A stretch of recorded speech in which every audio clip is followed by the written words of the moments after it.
In this video, we are going to talk about Socs.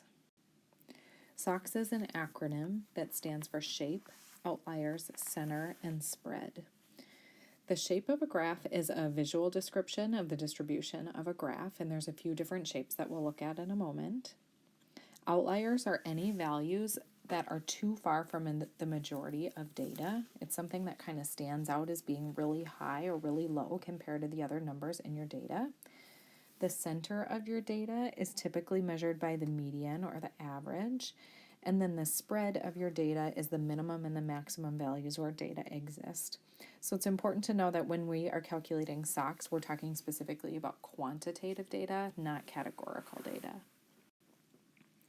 So here's a few different examples of quantitative data, and we're going to see if we can look at the different shapes that we have here. So there's 5 different main shapes that we're going to pay attention to when we are doing quantitative data. So the first shape is uniform, and uniform means that the data is all pretty much equal to each other. There might be a little bit of variation in the data, but everything's really close, really similar to each other. So an example of something that might be uniform data might be something like the ages of people in your geometry class. Most of the students in your geometry class are fairly close in age to each other, maybe within a year or two, so that data would be pretty uniform if you compared it to the ages of, all people on Earth.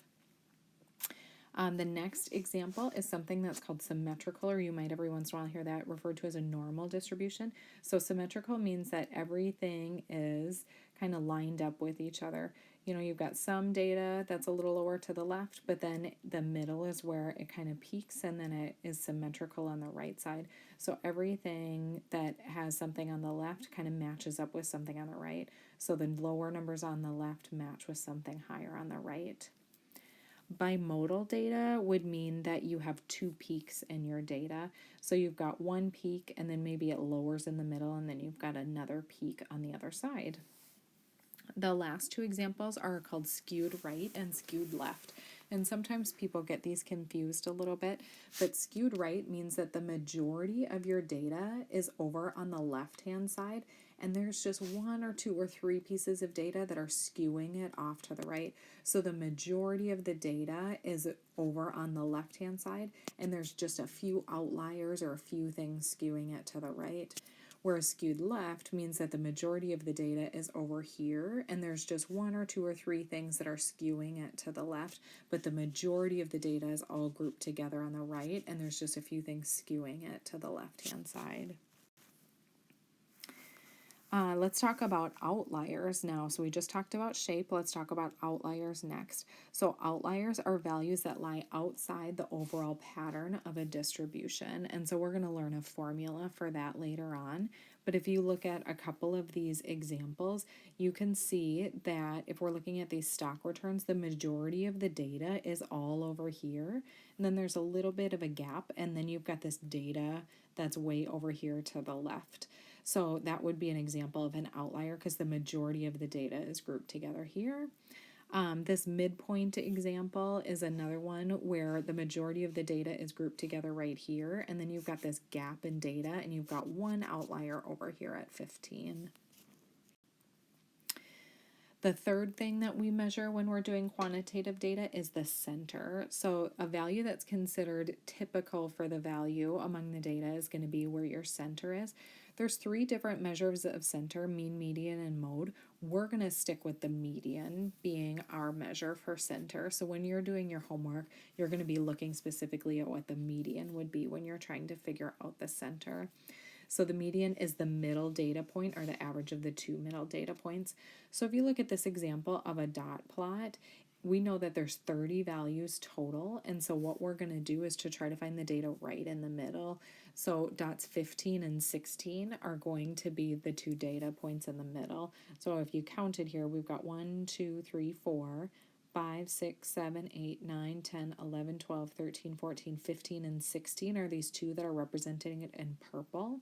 So these are the middle data points. Half the dots come before that, and then half the dots come after it. And so our center for this data would be at 1 because that's where the middle data points are. Another thing for you to know for the center is that if you ever have 2 points that are in the middle, what you can do is what you see over here in yellow. So the median is going to be the number for the data divided by 2. And if you get 0.5, then you're going to round up. So for example, if you've got these 5 points right here, 1, 2, 3, 4, 5, half of 5 is going to be 2, so you would round it up to 0.3. So if there's 5 total numbers of data, so 5 total data points, I should say, you're looking for the one in the middle, you're looking for the third data point. If you have an even number of data points, then you've got an example like 8. So you've got these 8 data points here, and if you wanted to try to figure out what the middle data point would be, you just divide that by 2. So the total number of points, 8, and divided by 2, you get 4. So dots 4 and 5 would be what would be in the middle. The last thing that we're going to look at is the spread for data. So the spread is just telling you the total values that are covered by the data. It's sort of similar to the range or interquartile range, which you'll learn about in a different video. But what you need to do for the spread is just figure out what's the lowest data point and what's the highest data point. So if you look at this first dot plot that we have for exercise, the lowest data point is 0. So we've got somebody who's exercising 0 hours all the way up to somebody who's exercising 12 hours. So our spread would be from 0 to 12, and you use that dash there. So you do 0-12 when you enter that in. If you look at this other example for video games, the lowest amount of time spent on video games is 0, and then the highest is 14. So you're looking at your minimum and your maximum.